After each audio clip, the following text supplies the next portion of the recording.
सुप्रभात साथियों, चलिए आपका स्वागत है आपके अपने चैनल एसआर पाठशाला में। तो जैसा कि मैं ऐसा सोचता हूं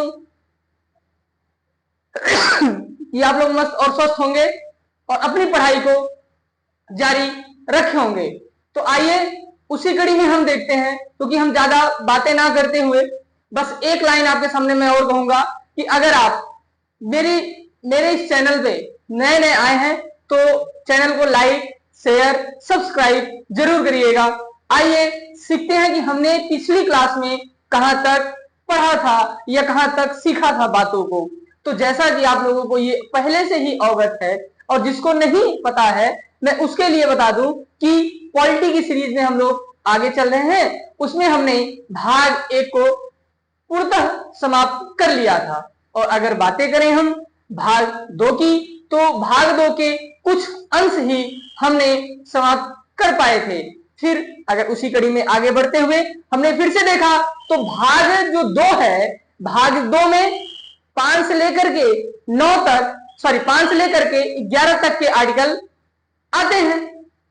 तो हमने 5 से लेकर के 7 तक आर्टिकल आपको पिछली वीडियो में बता रखा है। वो लेक्चर अपलोड हो चुका है और अगर आपको देखना है तो पिछली क्लास को आप देख सकते हैं। तो आइए आज देखते हैं article number 8, article number 9, article number 10, article number 11।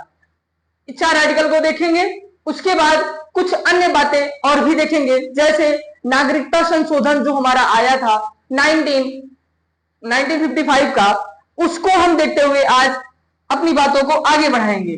तो चलिए आज हम बातें करते हैं आर्टिकल नंबर 8 की। Article number 8। अच्छा, आर्टिकल नंबर 8 कहता क्या है? अच्छा, मैं एक बार फिर से आपको 5 नंबर आर्टिकल बताऊं। 5 नंबर आर्टिकल कहता है प्रारंभ में नागरिकता। आर्टिकल नंबर 6 कहता है छी छी छी छी, मतलब जो लोग पाकिस्तान से इंडिया आ रहे हैं उनको हम नागरिकता देंगे। छी छी का मतलब ये 6 का मतलब छी छी, छी छी का मतलब जो पाकिस्तान में बेकार लोग रहते हैं अगर वो इंडिया में आएंगे तब भी उनको नागरिकता दे दी जाएगी। 6ठा नंबर कहता है। 7वां कहता है अगर आप इंडिया में पहले रहते थे फिर पाकिस्तान चले गए और फिर पाकिस्तान से फिर इंडिया में आ रहे हैं तो आपको पुनः नागरिकता दे दी जाएगी। ये आर्टिकल नंबर 7 कहता है। अगर मैं बातें करूं आर्टिकल नंबर 8 की, आर्टिकल नंबर 8 कहता है भारत से बाहर रहने वाले लोगों को नागरिकता। मतलब अगर आप भारत से बाहर रह रहे हैं लेकिन आपका बच्चा हो गया, क्या आपका बच्चा वहीं बाहर हो गया, तो क्या वो भारत की नागरिकता ले सकता है? तो हाँ, भारत की नागरिकता ले सकता है। जैसे मैं अगर अमेरिका में हूं, कहां हूं? अमेरिका में हूं, वहां मेरा बच्चा हुआ, मेरा बेटा हुआ या बेटी हुई, तो उसको भी भारत की नागरिकता मिलेगी क्योंकि मैं भारत का नागरिक हूं। तो मेरे भारत के नागरिक होने के नाते मेरे बच्चे को भारत की नागरिकता मिल जाएगी, चाहे वो जहां पैदा हुआ हो। क्योंकि मैंने आपको बताया था कि आर्टिकल नंबर 5 में बोला था प्रारंभ में नागरिकता, तो जन्म के आधार पर बोला था कि जन्म भारत में होना चाहिए। अभी मैं आगे बताऊंगा कि क्या क्या फैक्टर अफेक्ट करते हैं नागरिकता को, भारत में नागरिकता प्राप्त करने के लिए। तो आर्टिकल नंबर 8 की अगर हम बातें करें, 7 तक तो मैंने आपको अच्छे तरह से बता ही दिया था। तो 8 नंबर कहता है क्या? भारत से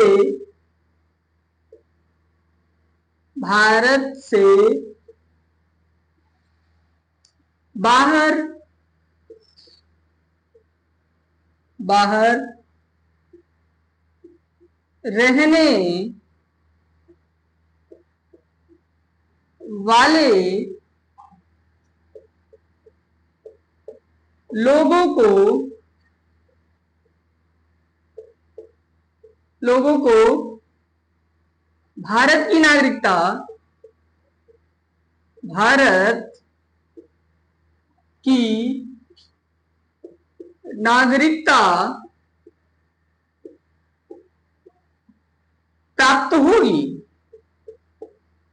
प्राप्त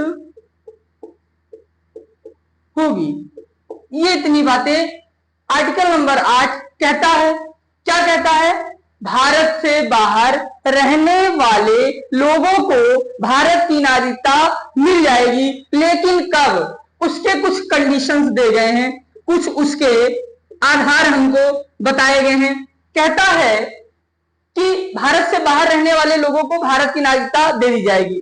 फिर कहता है जिन व्यक्तियों के माता पिता, दादा दादी, नाना नानी भारत के नागरिक रहे हो।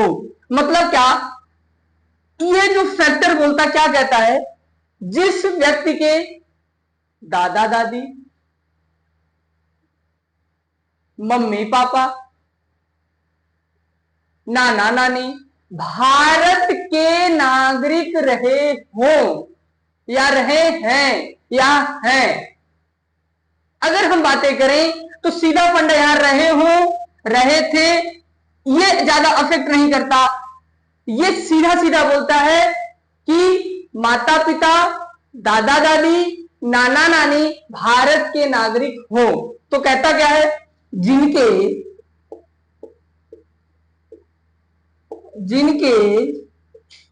माता पिता,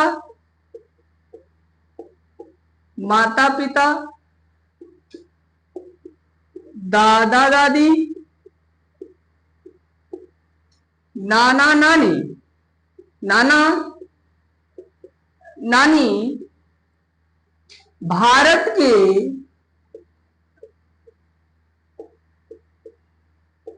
नागरिक हो। मतलब भारत से बाहर रहने वाले उन लोगों को भारत की नागरिकता मिल जाएगी जिनके माता पिता, याद रखिएगा ये बहुत इंपॉर्टेंट, इसलिए मैं बार बार बोल रहा हूं, दादा दादी, नाना नानी भारत के नागरिक हो। इसमें दादा दादी, मम्मी पापा मतलब माता पिता, नाना नानी को ही कंसीडर किया गया है। संविधान में ये सारे शब्द वर्णित हैं। इतना मैंने आपको बता दिया। लेकिन अगर बातें करें तो इतने लोगों को अगर नागरिकता दी जाएगी तो किसके माध्यम से दी जाएगी? अच्छा, कैसे दिया जाएगा? तो अगर बातें करें तो वो आपको पता होगा कि हर देश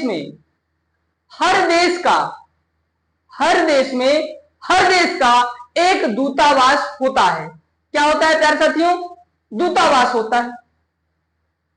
दूतावास का मतलब भारत का एक अधिकारी उस देश में जाकर के बैठा होता है। अगर बातें करें भारत और पाकिस्तान के परिप्रेक्ष्य में, तो जो भारत है, भारत के अंदर पाकिस्तान का दूतावास है और पाकिस्तान के अंदर भारत का दूतावास होता है। ऐसे भारत के अंदर चीन के भी दूतावास हैं, भारत के अंदर रसिया के भी दूतावास हैं। वैसे ही भारत का दूतावास अमेरिका में है, भारत का दूतावास चाइना में है, भारत का दूतावास जापान में है। तो हर देश में, हर देश का एक एक दूतावास होता है। मतलब उसका एक अच्छे लेवल का अधिकारी वहां पर उपस्थित होता है। याद रखने की बात है साथियों, दूतावास में अगर जैसे पाकिस्तान का दूतावास भारत में है दिल्ली में, तो अगर प्रधानमंत्री मोदी या राष्ट्रपति द्रौपदी मुर्मू जी अगर पाकिस्तान के दूतावास में एंट्री करना चाहते हैं या उस अधिकारी से मिलना चाहते हैं, तो उसकी अनुमति लेनी पड़ेगी राष्ट्रपति को भी, प्रधानमंत्री को भी। आप ऐसे नहीं जा सकते हैं, क्योंकि ये रूल है।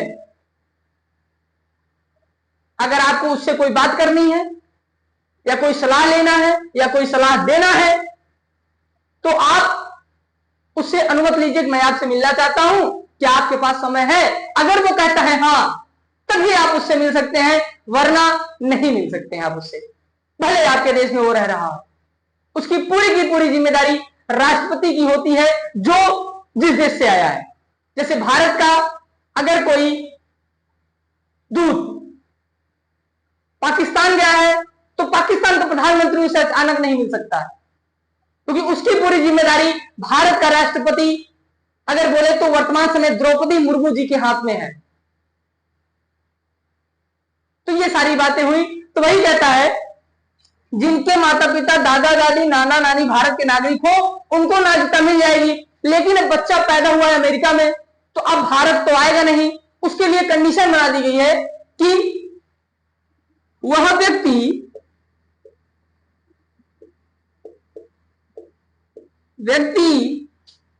जिस भी देश में रह रहा हो, जिस भी देश में रह रहा हो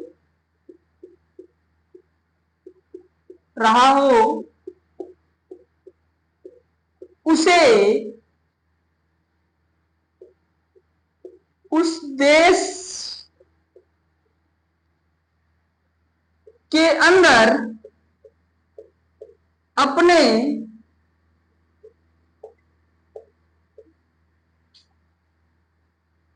यहां लिखते भारत के उस देश के अंदर, क्योंकि भारत के परिप्रेक्ष्य में बातें की जा रही हैं, इसलिए वह व्यक्ति जिस भी देश में रह रहा हो उसे उस देश के भारत की दूतावास, या भारत के लिख दो, यहां की नहीं, भारत के दूतावास में पंजीकरण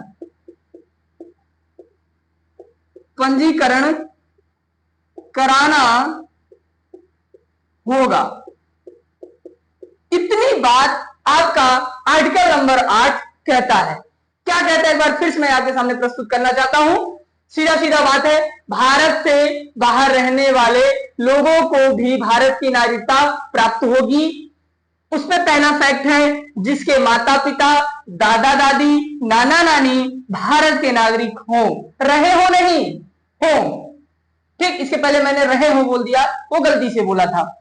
फिर कहता है वह व्यक्ति जिस भी देश में रह रहा हो उसे उस देश के भारत के दूतावास में पंजीकरण कराना होगा। मतलब आपको बता देना होगा कि हाँ हमारा ये बच्चा है, इसकी डेट ऑफ बर्थ ये है, ये भारत की नागरिकता लेना चाहता है, मैं भारत का नागरिक हूं, अपना ये जो डॉक्यूमेंट आपके पास रहे वो प्रस्तुत कर देंगे। तो वो पूरी की पूरी फाइल आएगी आपके कहा भारत में। फिर जैसे हम लोगों को नागरिकता मिलती है वैसे उनको भी नागरिकता मिल जाएगी। तो अगर आप इसको नोट करना चाहें तो नोट कर सकते, नहीं तो मैं मिटा करके आगे बढ़ता हूं। तो चलिए अब उसी कड़ी में हम आगे बढ़ते हैं आर्टिकल नंबर 9, बोले तो अनुच्छेद नंबर 9 की तरफ। ये बहुत सिंपल है। क्या है? आर्टिकल नंबर 9 बहुत ही सिंपल है। कहता क्या है?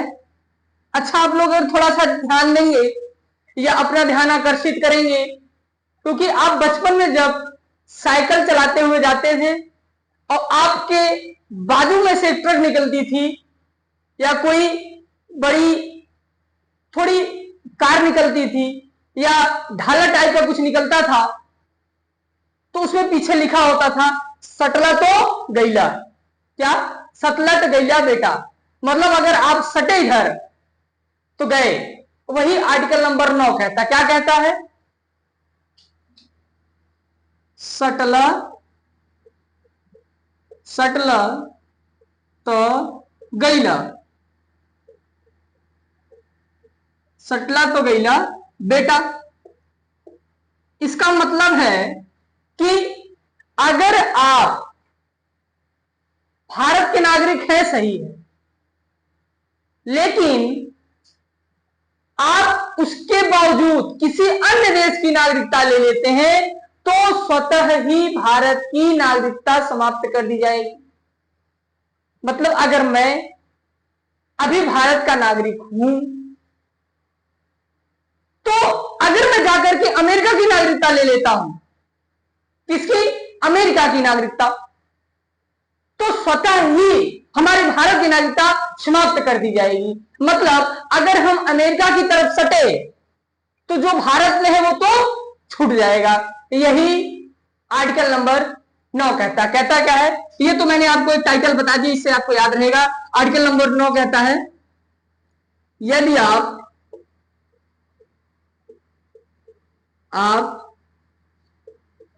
भारत के नागरिक हैं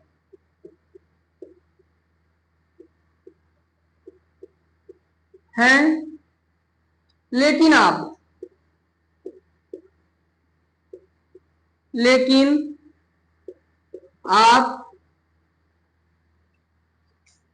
यदि आप भारत के नागरिक हैं लेकिन आप उसके बावजूद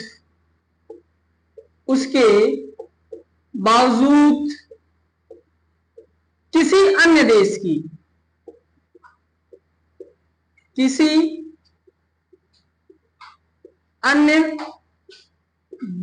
की यदि नागरिकता को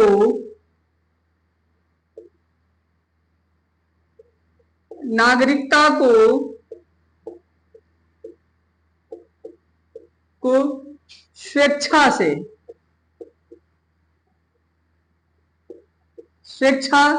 से ग्रहण करते हैं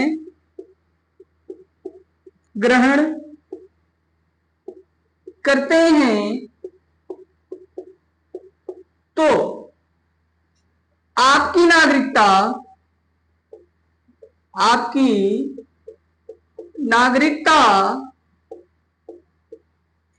स्वतः ही भारत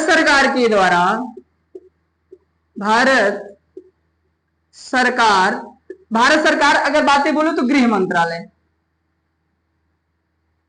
मतलब अगर बात करें होम मिनिस्ट्री सीधा लिख देते हैं, गृह मंत्रालय, भारत सरकार या गृह मंत्रालय के द्वारा समाप्त कर दी जाएगी। Full stop. इतनी बात आर्टिकल नंबर 9 में दर्शाया गया है। कहता है फिर वही पुरानी बात, यदि आप भारत के नागरिक हैं लेकिन आप उसके बावजूद किसी अन्य देश की यदि नागरिकता को स्वेच्छा से, क्या बिना किसी दबाव में आकर स्वेच्छा से ग्रहण करते हैं तो आपकी नागरिकता स्वतः ही भारत सरकार के द्वारा समाप्त कर दी जाएगी। ये बात आर्टिकल नंबर 9 बताता है। अगर आप इसका स्क्रीनशॉट लेना चाहें या लिखना चाहें तो लिख सकते हैं, नहीं तो फिर हम मिटाकर आगे बढ़ते हैं। तो चलिए, अब हमने देखा 8 और 9 नंबर आर्टिकल आपके सामने हमने प्रस्तुत किया। आइए अब देखते हैं आर्टिकल नंबर 10 क्या कहता है, अनुच्छेद नंबर 10 बोलता क्या है। तो आर्टिकल नंबर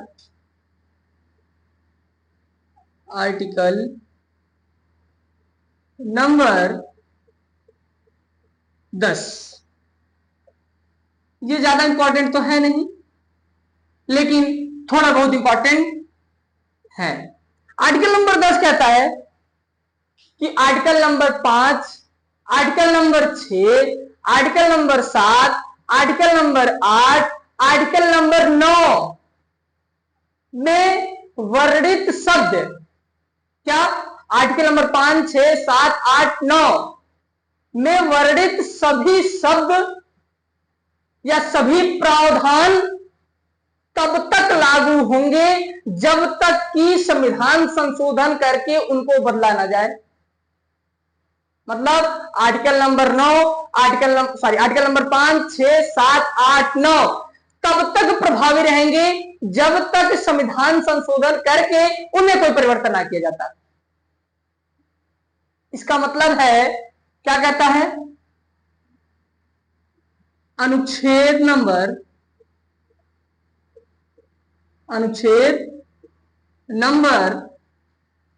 5, 6, 7, 8, 9 तब तक प्रभावी रहेंगे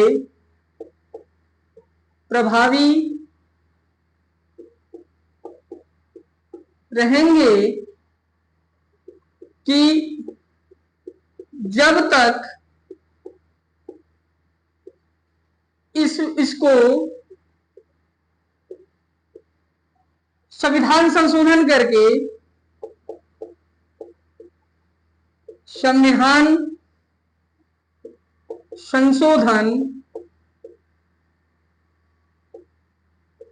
368 में संविधान संशोधन के बारे में बताया गया। मैं आपको बताऊंगा, वही कह रहा है कि अनुच्छेद नंबर 5, 6, 7, 8, 9 तब तक प्रभावी रहेंगे कि जब तक इसको संविधान संशोधन करके, इसमें संविधान संशोधन करके, इसको नहीं, इसमें संविधान संशोधन करके कुछ परिवर्तन ना किया जाए,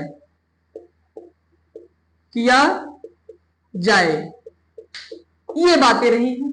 आर्टिकल नंबर 10 में छोटा सा बात करता है कि आर्टिकल नंबर अनुच्छेद 5, 6, 7, 8 तब तक प्रभावी रहेंगे कि जब तक इसमें संविधान संशोधन मतलब 368 का प्रयोग करके कुछ परिवर्तन ना किया जाए। अगर परिवर्तन नहीं किया जाता है तब तक ये लागू रहेंगे।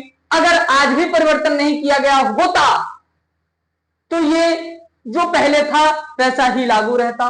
लेकिन समय समय पर अवसर के आधार पर अवसर प्राप्त हमने इसमें बहुत सारे संशोधन किए, जैसे 1986 में किया, 86 में किया, 93 में किया, 2003 में किया, 2005 में किया, 2015 में किया, फिर डायरेक्ट 2019 में किया, जिसको आप CAA के नाम से जानते हैं, सिटीजनशिप अमेंडमेंट एक्ट।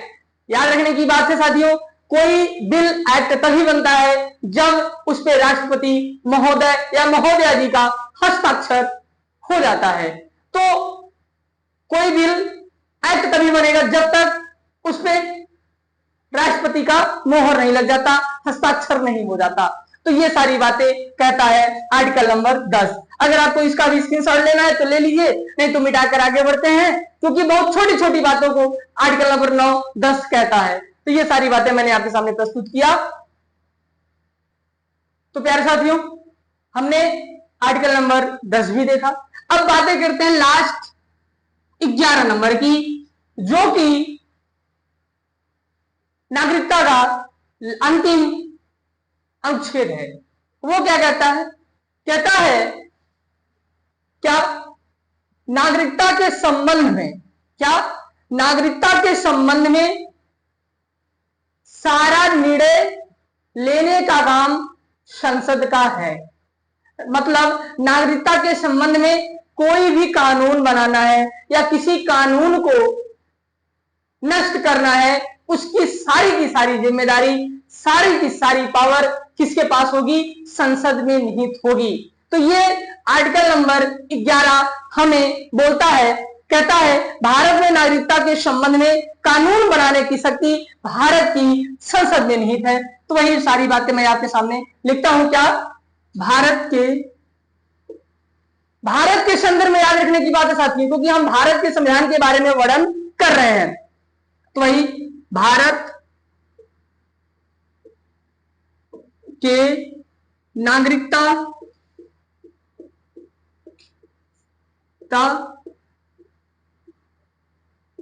के संबंध में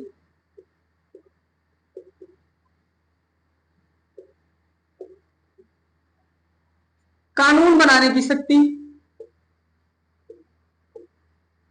कानून बनाने की पूर्ण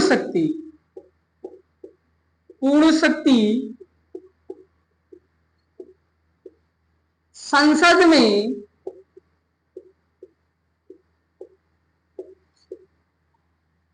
निहित है। क्योंकि मैंने आपको बताया है कि संविधान शब्दों का खेल है साथियों। जिसको इसमें शब्द पकड़ना आ गया वो इसमें विजय प्राप्त कर लिया। और बहुत ही सिंपल और साधारण सब्जेक्ट होता है, ये बहुत ही आसान सब्जेक्ट होता है साथियों, क्योंकि बस शब्द ही खेल है, शब्द जो पकड़ा आगे बढ़ गया। वही कहता है भारत के नागरिकता के संबंध में कानून बनाने की पूर्ण शक्ति, याद रखने की बात है, कानून बनाने की पूर्ण शक्ति संसद में निहित है। संसद अगर बातें करें तो संसद जो होता है वो किसके लिए होता है? वो टोटल केंद्र के लिए होता है। किसके लिए होता है? केंद्र सरकार के लिए। तो हम शायद ये बात बोल सकते हैं कि जो नागरिकता विषय है वो केवल और केवल संघ सरकार के अंदर में आता है। किसके अंदर में आता है भैया? संघ सरकार के अंदर में आता है। क्यों? क्योंकि यहां बताया ना भैया कि संसद में निहित है। संसद में निहित है मतलब कि पूरा का जो पावर है वो संसद के पास है, और संसद को ही संघ सरकार बोलते हैं। तो हम यहां पे एक लाइन लिखेंगे, अतः भारत में नागरिकता का संबंध भारत में नागरिकता का विषय या संबंध, नागरिकता का विषय संघ सरकार के अंतर्गत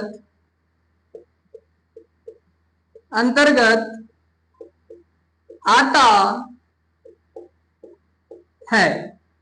ये सारी बातें हमने किया। अगर मैं आपको बताऊं कि ये कह रहा है कि भारत में नागरिकता के संबंध में कानून बनाने की शक्ति संसद को है, तो आपने अभी इतना सारा तो पढ़ा। आपने आर्टिकल नंबर 5 पढ़ा, आर्टिकल नंबर 6 पढ़ा, आर्टिकल नंबर 7 पढ़ा, आर्टिकल नंबर 8 पढ़ा, आर्टिकल नंबर 9 पढ़ा, आर्टिकल नंबर 10 पढ़ा, आर्टिकल नंबर 11 भी पढ़ लिया। तो इतना तो अभी कहीं ना कहीं आप लोग को समझ में आ रहा होगा कि जो ये संसद या संविधान निर्माता थे, ये जब नागरिकता के बारे में प्रावधान बना रहे थे, नागरिकता देने की बात कर रहे थे, ये केवल और केवल टेम्पोररी कानून बनाकर चले गए। क्योंकि ये अगर अस्थायी कानून बनाए होते तो संसद को अधिकार नहीं देते साथियों। क्योंकि उस टाइम में, अब अच्छा खुद सोचो कि 1947 से का टाइम अगर चल रहा है या 1950 का टाइम चल रहा है, 26 जनवरी 1950 को संविधान लागू होता है। उस टाइम पे भारत की जनता पहला नंबर तो अनपढ़ थी, पढ़ी लिखी नहीं थी। हम लोग साक्षर ना होकर के निरक्षर थे। हमारे पास खाने को नहीं था, रहने के लिए घर नहीं थे। हम गुलामी की जंजीरों से थोड़ा सा बाहर निकले थे। आजादी क्या होती हमने थोड़ा बहुत जाना सीखा था। मतलब इतनी सारी समस्याएं थी। उसके बावजूद हमको ये कंफ्यूजन था कि इंडिया में रहे कि पाकिस्तान में रहे, क्योंकि जो नियम बनाया जाता उस ओवरऑल सबके लिए बनाया जाता, चाहे वो बड़ा धर्म का हो, छोटे धर्म का हो, बड़े प्रजाति का हो, छोटे प्रजाति का हो, ये तो मायने नहीं रखता है, सबके लिए एक समान रूल बनेगा। जब इस रूल को बनाना है तो ऐसा कहीं ना कहीं नियम बनाया जाए जो सबके लिए आसानी से फॉलो हो सके, सब उसको आसानी से फॉलो कर सके, नियम का पालन कर सके। तो संविधान निर्माताओं ने उस वर्तमान समय की स्थिति को देख करके नागरिकता के बारे में जो प्रावधान दिए वो उस समय की वर्तमान स्थिति में थे कि हां, समय के अनुसार इसको संसद बदल सकती है, क्योंकि संसद में सारी बातें निहित हैं। संसद चाहे आर्टिकल नंबर 5 को समाप्त कर दे, संसद चाहे 10 नंबर को समाप्त कर दे, अगर वर्तमान की कंडीशन ऐसी बनती है तो। और याद रखने की बात है, संसद अपने मन से नहीं कर पाएगी, क्योंकि इसमें भी 2/3 मत की जरूरत होती है। संविधान संशोधन करने के लिए 2/3 मत की जरूरत पड़ेगी, बोले तो विशेष मत की आवश्यकता पड़ेगी साथियों। तो जब विशेष मत की आवश्यकता पड़ती है तो संसद में इतनी पावर नहीं है कि गलत को भी वो पारित कर देगी। तो इसी कड़ी में हमने नागरिकता के बारे में जितने प्रावधान रहे मैंने आपके सामने प्रस्तुत करने का प्रयास किया है। अगर मैं बातें करूं कि प्यारे साथियों, अगर संसद में ये सारी बातें निहित है, संसद संविधान संशोधन कर सकती है। क्या संसद ने कभी कभी संशोधन किया? तो मैंने अभी 5 मिनट पहले 8 मिनट पहले मैंने आपको बताया है कि हां, संसद संविधान संशोधन कर सकती है और नागरिकता के परिप्रेक्ष्य में संशोधन की भी है। तो कब कब की है आइए देखते हैं। एक की है 1986 में, 1993 में, 86 में, 93 में, फिर 2003 में, 86, 93, 3, 2005, 2015 और 2019। अगर आप देखोगे तो 1885 में भी हुआ है। तो ये सारी बातें हमने आपके सामने प्रस्तुत करने का प्रयास किया है। तो 1885 अगर आप ना करें तो सॉरी 1985, 1955 कर दो, ये प्रश्न ज्यादा पूछता आपसे।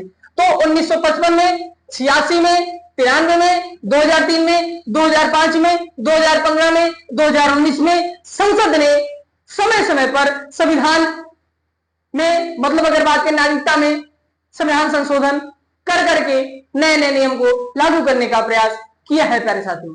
तो ये सारी बातें नागरिकता के परिप्रेक्ष्य में रही है।